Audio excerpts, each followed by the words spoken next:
Sejam bem-vindos ao Papo de Sommelier, o podcast sobre o universo dos vinhos da BSRS. Eu sou a professora Patrícia Lins e estou acompanhada do nosso vice-presidente, professor e diretor de ensino, Maurício Roloff. E hoje nós vamos falar sobre um tema que nós adoramos, que é a harmonização. Hoje, então, vamos explorar esse mundo entre o vinho e a comida, e para isso a gente inicia, então, com a seguinte pergunta: por que a harmonização é diferente para cada pessoa?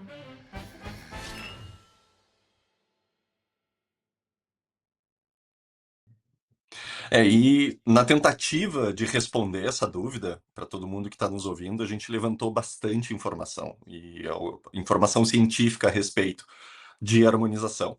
E a gente vai colocar em cima dessa equação também a nossa experiência profissional dentro do tema.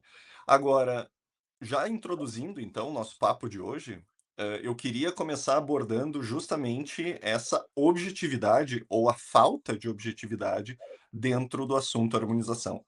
É importante, esse é um tema que é importante sempre nas aulas da ABS, né, de todos os módulos que abordam a harmonização, desde quando a gente introduz o assunto até conteúdos especializados a respeito de harmonização, que a gente sempre destaca a importância da subjetividade dentro da harmonização. E isso é algo que distingue esse assunto de outros temas relevantes do mundo do vinho. Obviamente, quando a gente está falando de países e regiões e da legislação e do regramento de cada região produtora, os parâmetros são sempre muito objetivos, né, em termos de elaboração de vinho, em termos de rendimento por hectare, por exemplo, em termos de álcool mínimo e máximo, são parâmetros muito objetivos, ou mesmo depois regramentos de vinificação, enfim. Quando a gente está falando de degustação de vinho, os parâmetros também são razoavelmente objetivos, né? Então, inclusive, a gente costuma dizer, o motivo de as degustações numa aula de vinho serem conduzidas por alguém que tem um pouco mais de experiência, alguém que tem mais litragem, alguém que tem mais repertório, é justamente balizar o que é objetivo dentro de uma degustação, né, para ir muito além do gosto, não gosto, ou acho que esse vinho tem tal característica, não. Quando a gente degusta um vinho de maneira analítica, de maneira, focada, a gente quer determinar, né, precisa sair dessa degustação com uma resposta. Esse vinho tem acidez alta ou tem acidez baixa? A intensidade aromática é alta ou baixa? E não é uma questão de eu acho que é alta, não, tem alguém ali com mais experiência justamente para determinar um parâmetro razoavelmente objetivo. Agora, quando a gente está falando de harmonização, esse acho que, esse eu gosto mais de, ou gosto menos de X ou Y, é um conceito que ele é abraçado, né? Ele precisa ser envolvido dentro da experiência de harmonização, porque cada pessoa traz uma bagagem diferente, né? É uma experiência diferente. Ah, é necessário levar em conta o aspecto cultural daquela região, daquela pessoa, sua bagagem enogastronômica. E isso dificulta muitas vezes a percepção ou a compreensão daquilo que é uma harmonização de sucesso, daquilo que é uma harmonização positiva. Muita gente fica insegura do tipo: "Ah, será que agora eu entendi a harmonização?", porque de fato é algo que dificulta um pouco. Eu vou tentar trazer um exemplo aqui, já para contextualizar. A gente tem, por exemplo, a gente realiza, né, diferentes eventos de harmonização. Eu tenho bastante corrida até nesse campo, de maneira específica. A Patrícia, sem dúvida nenhuma, tem muita experiência nesse campo promovendo eventos, harmonizados, refeições, né, principalmente jantares e coisas do gênero.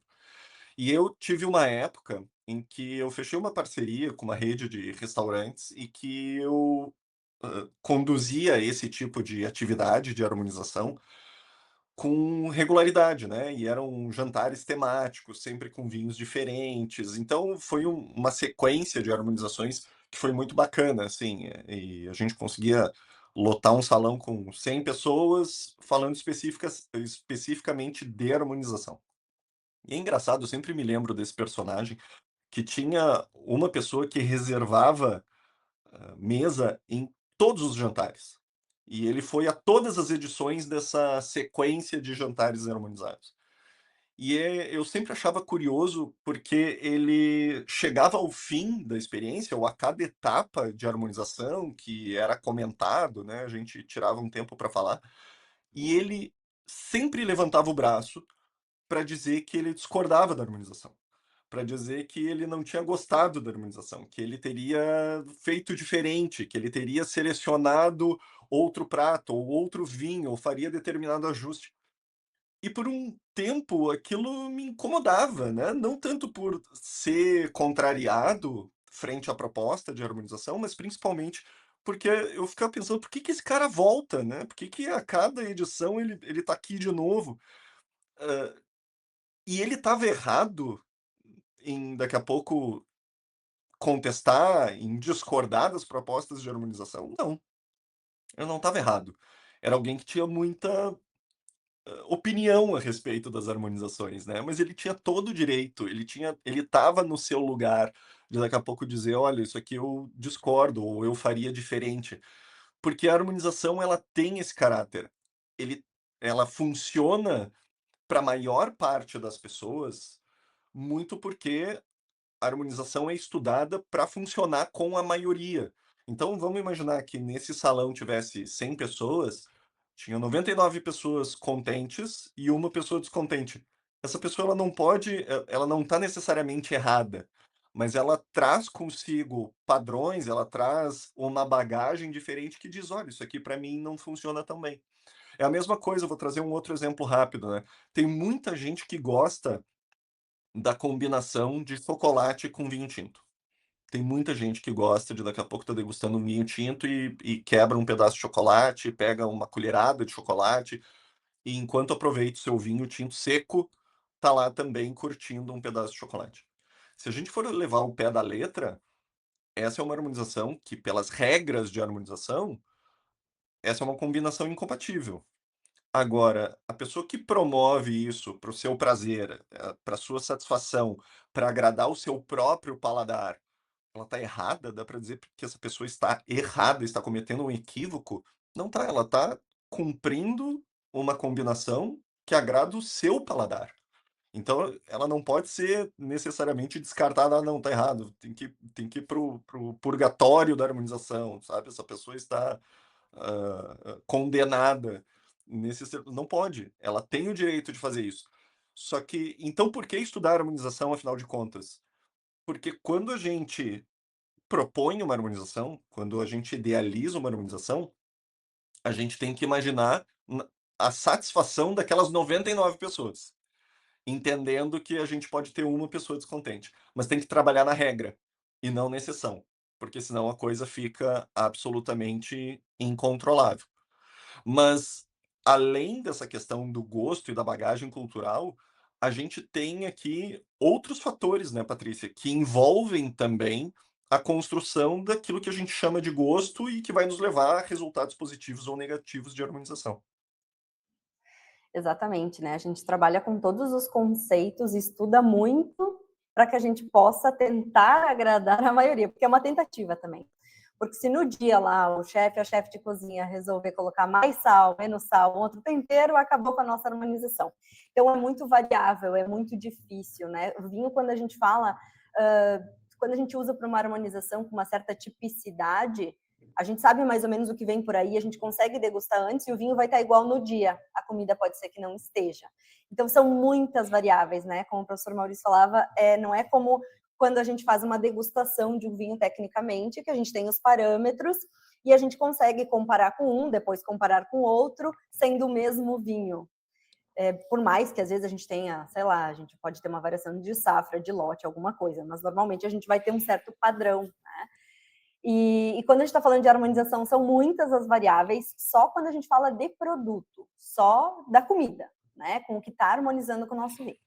Isso sem falar, então, no perfil das pessoas, como o Maurício comentou, né? Pode ser que alguém, pela sua cultura, então as memórias, e tem estudos que nos mostram isso, que as memórias, desde lá da década de 90, a gente vem estudando muito isso, né? O quanto as memórias afetam na nossa predisposição a gostar de uma coisa ou não gostar. Bom, eu sou nutricionista de formação, então é um assunto que eu adoro falar, e por isso que eu trouxe também hoje algumas questões associadas aos micro-organismos do nosso organismo, como tudo isso pode influenciar. Então é importante que a gente compreenda que não é, eu acho que assim, o primeiro ponto, né, no mundo dos vinhos a gente sempre tenta padronizar todo mundo, do tipo, todo mundo tem que gostar de vinho seco, todo mundo tem que gostar do teu estilo. Calma, né? Vamos lá. E quando a gente está trabalhando com uma harmonização, a gente pode menos ainda forçar as pessoas a gostarem de coisas que a gente gosta. Então, o primeiro ponto é que a gente tem que planejar uma harmonização pensando no público final. Por mais difícil, complicado que isso seja, se a gente vai fazer lá uma harmonização para um público especialista, eu tenho um perfil. Se eu for fazer uma outra harmonização para um público que está mais aberto, que não está levando em conta ali o tanino com a acidez, qual a sensação exata, a gente pode abrir um pouco mais o leque para que essas pessoas também possam fazer testes na harmonização, compreender o que elas gostam, porque muitas vezes a gente está falando de uma experiência de harmonização que é a primeira vez delas. Eu estou com uma harmonização agora, né, próxima, planejada de vinhos americanos, e a gente vai harmonizar com massas. Só que é um público especialista. Eu sei que não são as massas, por mais que eu tenha uma belíssima variedade de massas, que vão harmonizar muito bem com todos esses vinhos. Eu prefiro não harmonizar. Eu prefiro dizer, ó, temos comida, temos os vinhos que iremos degustar separadamente.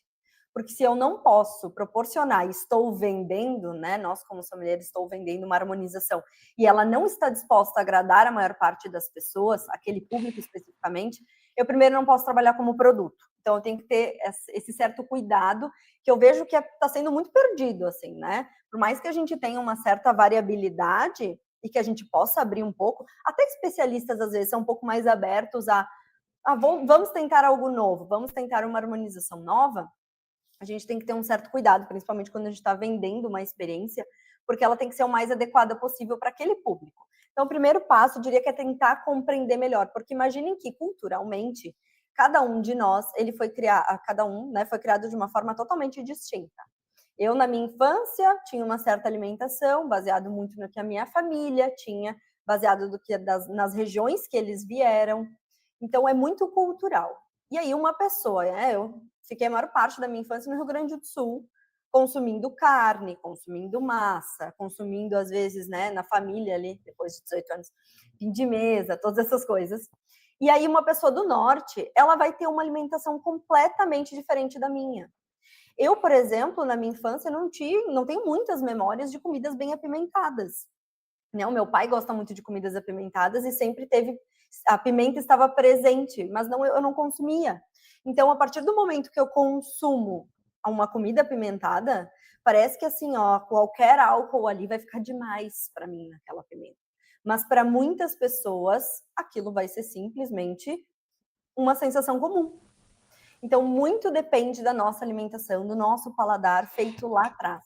E isso era engraçado quando eu trabalhava no começo da minha carreira como nutricionista, eu trabalhei em escolas infantis. E aí, a refeição para as crianças era a mesma, às vezes tinha alguma dieta especial, né, que a gente fazia. E aí a gente tentava inserir legumes de 1000 formas, né, para ver se as crianças consumiam ali, né, porque tinham pais que não conseguiam em casa, me ajuda na escola que ela precisa comer beterraba, alface, seja lá o que for. E me marcou muito um certo momento que a gente espalhou o prato para todo mundo, né? E aí a criança se esforçou para comer como os colegas. E era alface e cenoura. E ela colocou alface na boca e ela teve que vomitar. Ela não aguentou, né? E porque Pô, aquilo com não alface? alface, exato. Então, assim, para ela era muito amarga. Né? E a gente não está falando de rúcula, a gente não está falando de nenhuma outra, né? Ou outros vegetais que sejam mais amargos. A alface era extremamente amarga para ela. E isso não aconteceu assim, eu não vi nenhuma nem duas, tá? Depois que o passar do tempo, vi várias vezes isso acontecer. Porque depende muito do que a gente consome no dia a dia. E então E, imaginem que. Fala aí, Maurício. não, e essa é um desafio que se impõe ao próprio exercício da harmonização, né? Porque a harmonização, os conceitos de harmonização, eles foram forjados em cima de uma tradição europeia de gastronomia, né.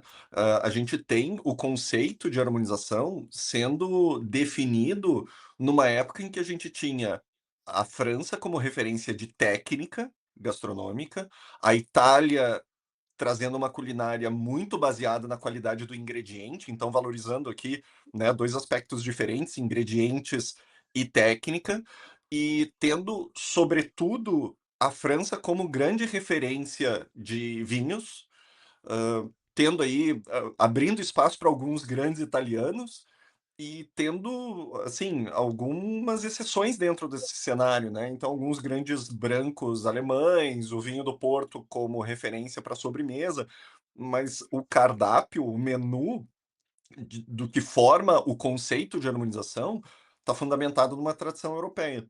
E hoje a gente enxerga a quebra desse padrão, e aí é que vem o desafio. O conceito de harmonização precisa se renovar, né, ele precisa se readequar a gastronomias, a culinárias, a referências que estão entrando de maneira global e que antes eram vistos como gastronomia de nicho, mas hoje em dia, essa inserção de novas culturas, vem desafiando e eu acho que fazendo muito bem, né, Patrícia, para o conceito e para os exercícios de harmonização. É que assim, para nós, como eu estava falando do processo de infância, introdução de alimentos que vai impactar muito na nossa vida depois, nós como gaúchos, né, diria que maioria, porque a BS estamos no Rio Grande do Sul, nós temos uma dieta bem baseada na gastronomia europeia.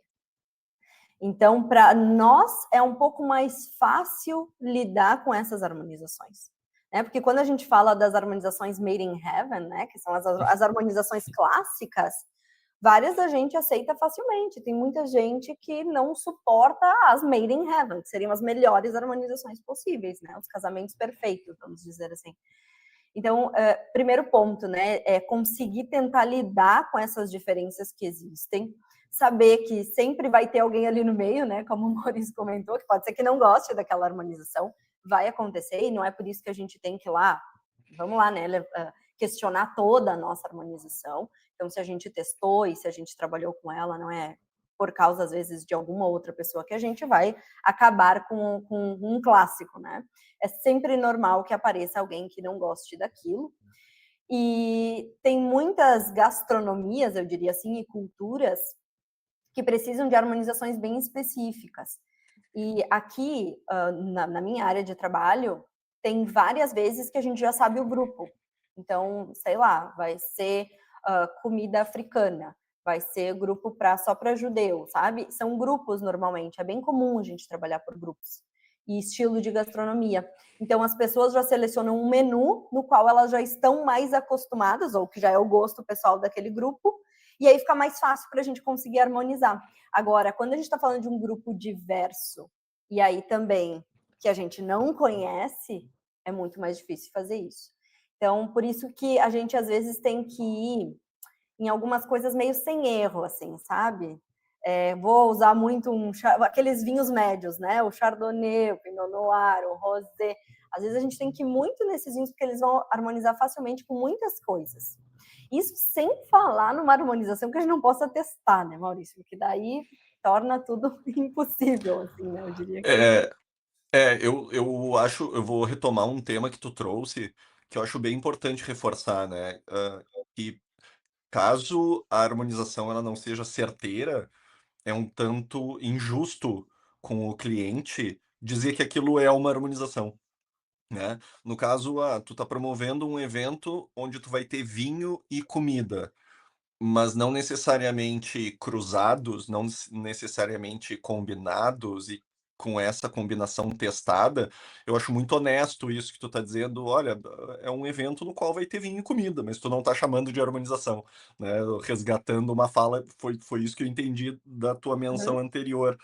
Porque é isso, é injusto usar o cliente como cobaia numa harmonização, né, para daqui a pouco, eu vou fazer uma harmonização aqui, eu estou imaginando que esse vinho e esse prato vão dar certo, eu vou servir ao mesmo tempo e vou chamar de harmonização.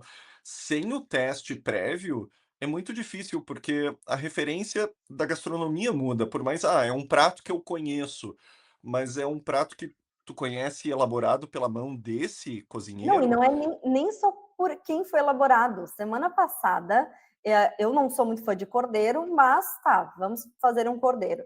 E aí, eu nunca harmonizo com o vinho que eu harmonizei. E de qualquer forma, tá, fui no mercado, nem sabia o que ia fazer ainda de almoço, fui no mercado buscar o vinho, busquei um Sauvignon Blanc. Maravilha, Sauvignon Blanc basiquinho, americano e tal. E aí, quando eu fui degustar com o cordeiro, que tava com um pouco mais um tempero verde que a gente utiliza, né? Ficou perfeito. Tipo assim, fazia tempo que eu não fazia uma harmonização que ficasse tão perfeita. Foi totalmente sem querer, assim. Então é isso, depende, porque aí eu falei, eu não gosto de cordeiro, mas esse cordeiro eu amei. Por quê? Fui ver pasto, carne orgânica, é tudo diferente, né? Então, às vezes muda muito do cordeiro que eu consumi a vida toda. Porque tem isso, quando a gente está falando de uma carne, ela pode ter muitas variáveis, mesmo eu falando do mesmo corte. E nos vinhos a gente encontra essa variação também, né, então a gente, daqui a pouco se identifica muito com um vinho, tem aquele vinho na adega que a gente diz: "Não, não, esse vinho eu conheço, eu sei como ele é".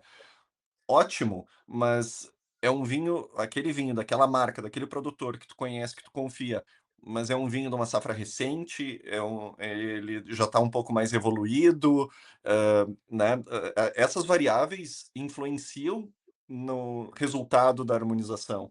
E sem fazer o cruzamento dessas variações antes de servir para um cliente, de novo, é injusto chamar de harmonização. É claro que existem exceções, então, se tu daqui a pouco chama aquilo de um exercício de harmonização, tu tá fazendo uma proposta didática de aprendizado dentro do tema, tu pode trabalhar também em cima do erro. Agora, um cliente de um jantar harmonizado, ele não espera erro, né? Ele espera sucesso em todas as harmonizações. São abordagens diferentes. E falando em sucesso de harmonização, eu queria já aproveitar que a gente está conversando aqui no Papo de Sommelier, né? Tá batendo papo aqui no nosso podcast, e eu queria já trazer uma informação para todo mundo se preparar, reservar a data na agenda, porque no dia 25 de novembro as pessoas que estiverem por Porto Alegre vão ter a chance justamente de vivenciar uma experiência na qual vinho e comida estarão muito bem combinados.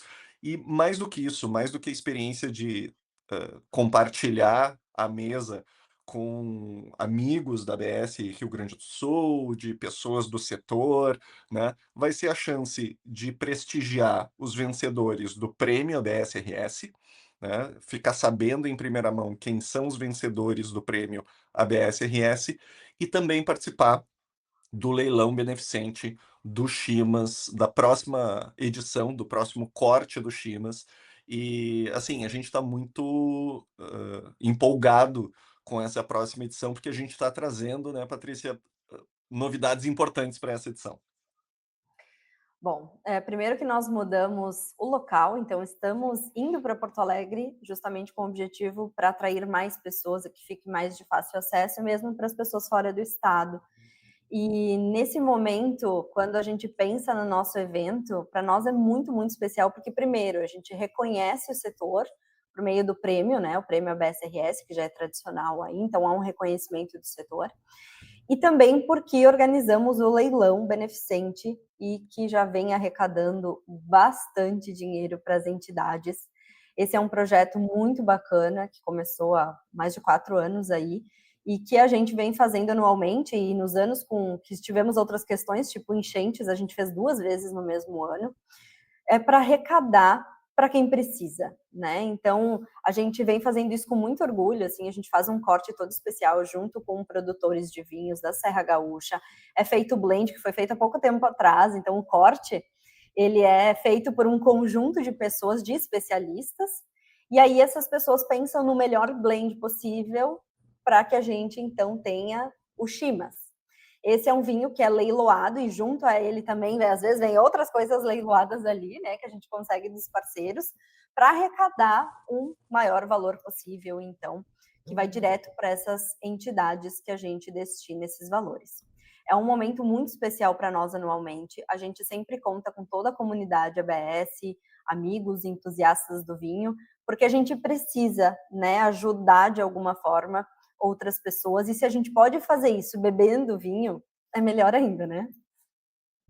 Sem dúvida nenhuma, a causa é nobre, é sempre um movimento, assim, de mobilização do setor, e é o nosso evento de final de ano que justamente faz isso, né, atinge esse objetivo, de mobilizar o setor, tanto em torno do reconhecimento daqueles que vêm fazendo um bom trabalho pelo vinho, no caso, por meio do prêmio, mas também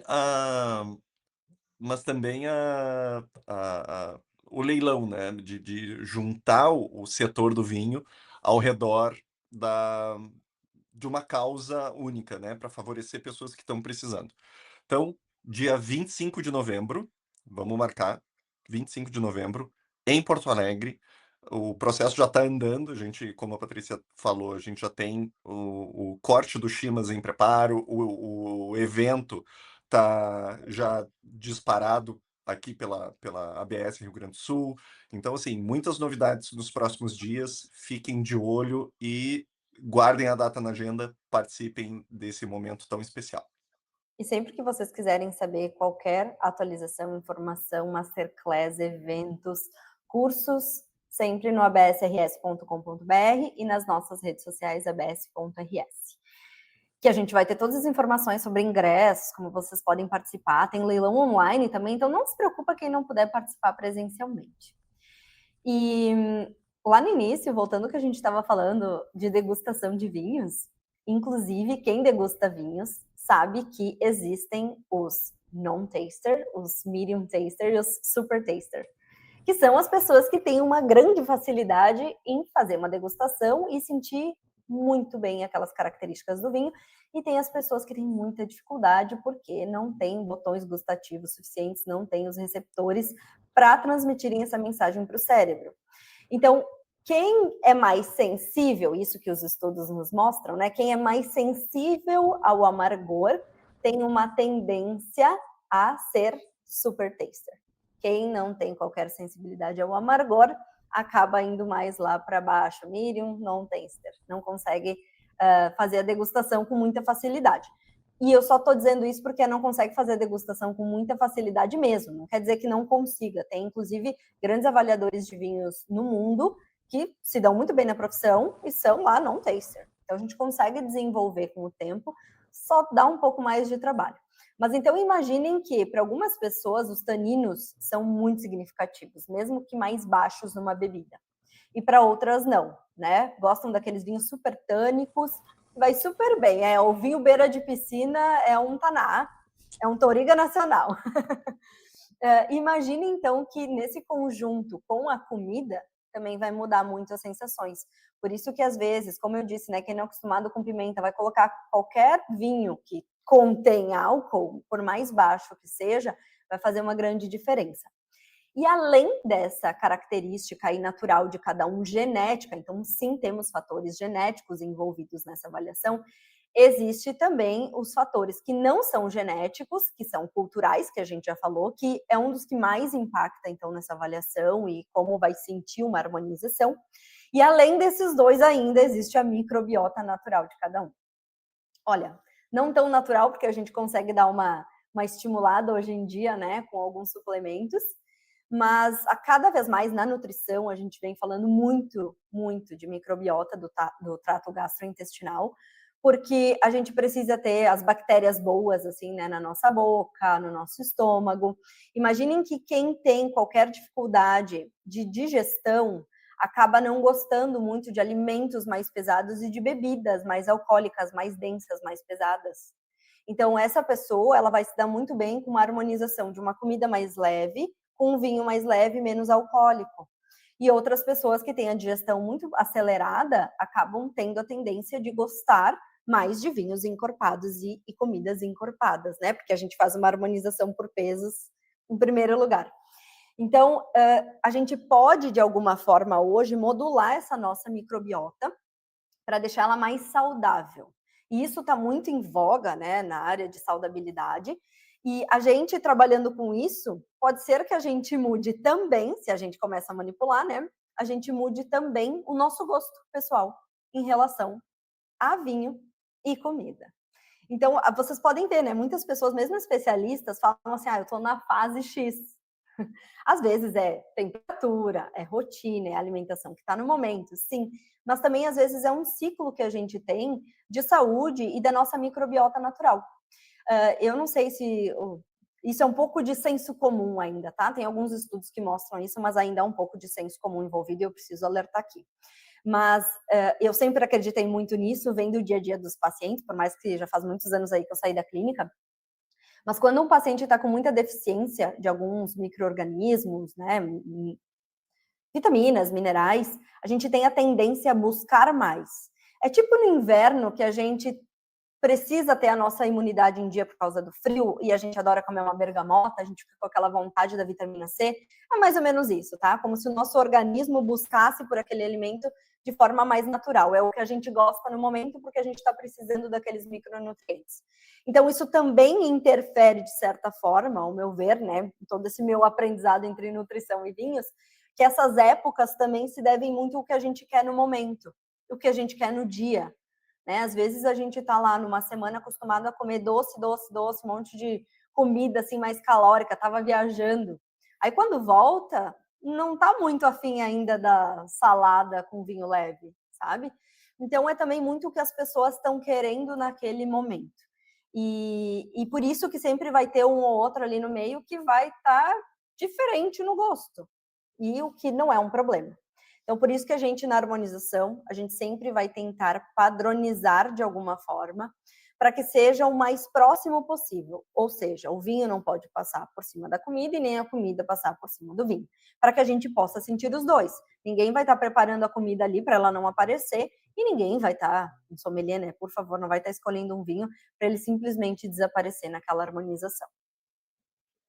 Existe essa isso é super importante, né, isso que tu tá dizendo, tem condições, fisiológicas, né, tem condições estruturais de uma pessoa que vão ter impacto na percepção, da harmonização. Então vejam só, a gente já falou sobre aspectos culturais e o impacto disso na harmonização, agora a gente está falando de, condições estruturantes aqui, né, condições do nosso organismo que vão ter impacto, então mais sensibilidade ou menos a tanino, é só um dos exemplos possíveis aqui, além da questão da microbiota, né. Mas tem também condições emocionais que têm impacto no resultado de uma harmonização, né. Eu estou trazendo aqui questões que nem sempre, inclusive, podem ser controladas, né, por um profissional que está conduzindo uma harmonização. É isso que a gente estava falando antes. Dentro de uma proposta de harmonização, é esperado do profissional do vinho, do sommelier, que ele tenha controle do máximo possível do processo, né. Então, tem que testar as harmonizações antes, tem que ter garantia da temperatura de serviço do vinho, tem que entender a agilidade da cozinha e fazer as suas entregas. Então, assim, faz parte do trabalho do sommelier controlar isso o máximo possível, ou pelo menos ter algum grau de ingerência. Agora, tem questões que partem do comensal, como as suas condições físicas, que a gente estava falando, mas, de novo, tem essa questão emocional. Então, depende muito da expectativa que o comensal chega, né, para vivenciar essa harmonização.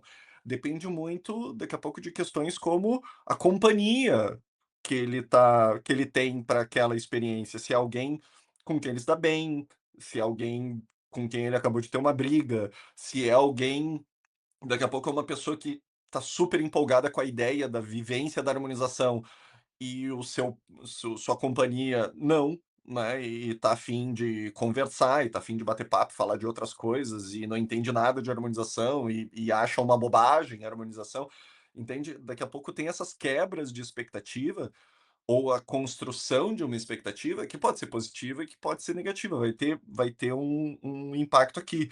A gente está falando também de aspectos do próprio ambiente, né, então, hã, uma luz, adequada, trilha sonora adequada, e aqui eu queria resgatar, mais uma vez, um paralelo entre uma degustação técnica e um exercício de harmonização. Numa degustação técnica, assim como, né, eu mencionei antes as diferenças de objetividade, de parâmetros do que é bom, do que é ruim, do que é alto, médio ou baixo, e que na degustação técnica é bastante reforçada, numa degustação técnica a gente tem parâmetros muito claros do das condições mínimas para uma degustação técnica positiva. Então, a taça tem que ser adequada, a luz tem que ser adequada, tem que ter a companhia de água, pelo menos, daqui a pouco algum ingrediente ou alimento que quebre o paladar, né, que quebre entre uma amostra e outra. Então, é uma série de parâmetros mais técnicos, mais objetivos para boa condução de uma degustação analítica. Na harmonização, o exercício da harmonização vai acontecer à, à beira da mesa, né? Vai acontecer com barulho na volta, vai acontecer com a luz mais baixa, vai acontecer com trilha sonora. Por quê? Porque a harmonização, ela não é idealizada para acontecer na bancada de um laboratório. Ela é idealizada para acontecer na mesa, na boa mesa de um restaurante ou na sala de jantar da nossa casa, né, ou na casa de outras pessoas. Mas é isso, existe aqui um envolvimento emocional que vai refletir nisso e vai ter a influência de fatores incontroláveis, né, Patrícia? E o marketing sabe muito bem disso e a gente consegue trabalhar, então, seja por meio das medalhas, ou seja, por um rótulo bonito, as pessoas já são impressionadas ali com o vinho. Imagine a gente começar uma harmonização e dizer assim: olha, esse vinho harmoniza bem com essa comida, a gente acredita que harmoniza bem e está ok. Imaginem eu falar de todas as sensações, que foi uma das melhores harmonizações que eu já provei na minha vida. Se eu fizer uma propaganda, provavelmente mais pessoas amarão aquela harmonização também. Tem algo muito legal feito com água, porque assim, vinho, vamos lá, né? A gente falou da percepção de taninos, acidez e tudo mais. Tem mais variáveis, vamos dizer assim, vinho e comida. Agora, a água é algo muito mais neutro. Por mais respeitando os sommeliers de água e sabendo que ela tem, sim, uma grande diferença entre um produto e outro, e tem os minerais envolvidos ali, foi feito um teste às cegas com águas, tá? E botaram águas engarrafadas e uma água última, que era uma água de torneira, só que ela estava numa garrafa chiquíssima, assim, uma coisa linda. E falaram que aquela água é a mais pura, que veio de um iceberg e tudo mais. Todo mundo, 100% das pessoas da mesa de avaliação, acho que eram 10 pessoas, avaliaram aquela como uma água maravilhosa e chegariam a pagar, sei lá, US$ 500 pela água. A água era água de torneira, a mesma que as pessoas tomam. Então, assim, as pessoas são muito influenciáveis também, dependendo de como a gente está falando. Por isso que a gente sempre fala que o sommelier é um vendedor, é isso, ele vai falar do vinho, ele vai falar da comida, ele vai fazer a propaganda, é ele que vai estar passando a mensagem. Por isso que também é importante a gente levar em conta como isso tudo vai ser apresentado, porque sim, vai influenciar, né?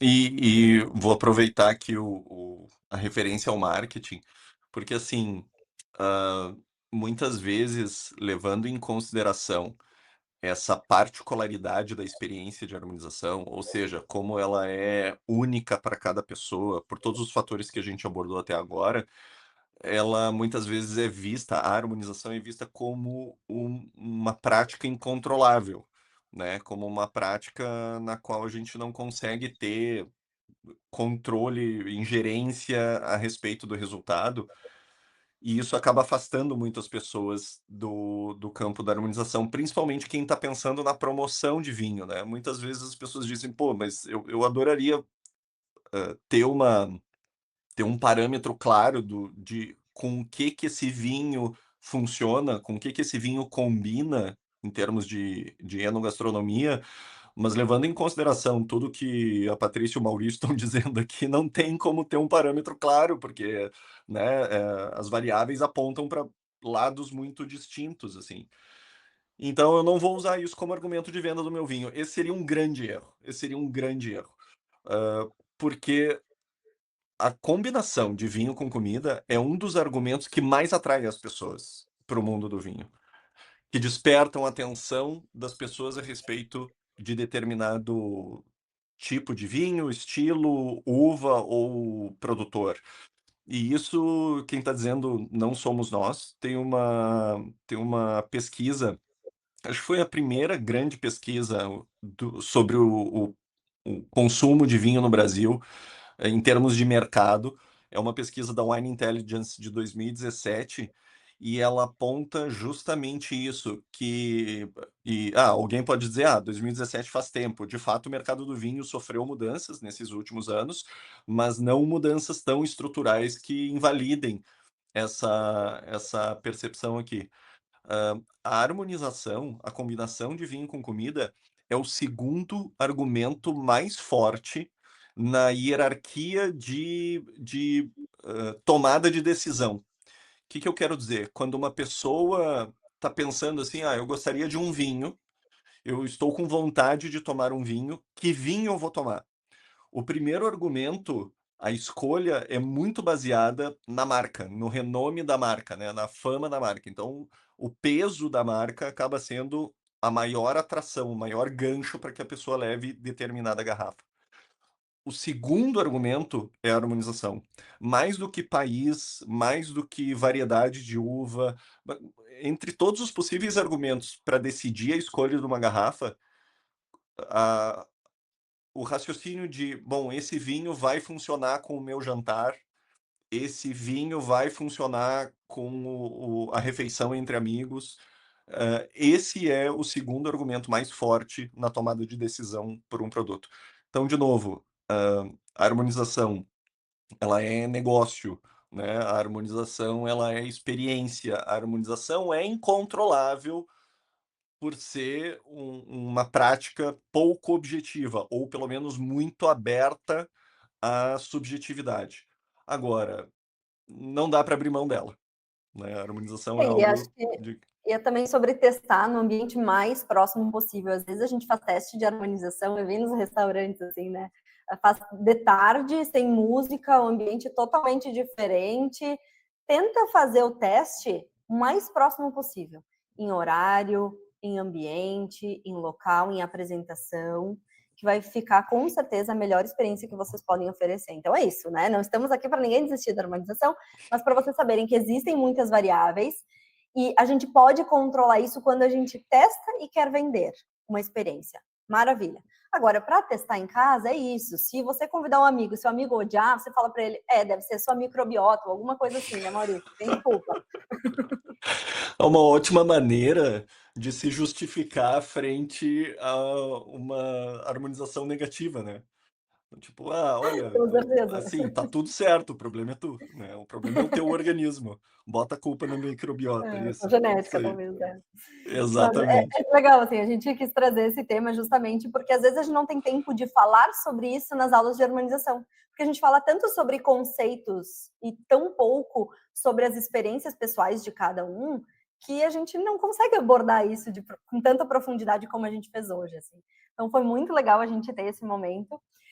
Eu preciso dizer aqui que eu fiquei tomando na xícara porque nós estamos gravando isso de manhã, né? Então, como eu não estou no horário, ainda não é, agora vai ser 11 horas, eu tô tomando chá, né? Então, tô tomando matcha. Eu digo, tá super em alta o matcha. E é simplesmente Camellia sinensis, né? Só que é ela em forma de chá verde. Então, chá verde em pó, moído. Ele sempre vem em saquinhos dentro para poder ficar mais isolado, né? É super verdinho claro, assim, verde vivo. E aí a gente tem os fouets para fazer todo o preparo. Tem toda uma cultura japonesa ao redor do matcha. E aí o preparo está muito em alta, tanto ele em bebida, né, água quente, água fria, depois a gente pode fazer um matcha gelado, ou com leite. Então, assim, ó, eu fui pelo que o meu organismo queria hoje, que é um chá pela manhã, e ainda não comecei com álcool, porque depois o dia segue de trabalho. Mas o professor Maurício se arriscou num coquetel, conta aí para nós.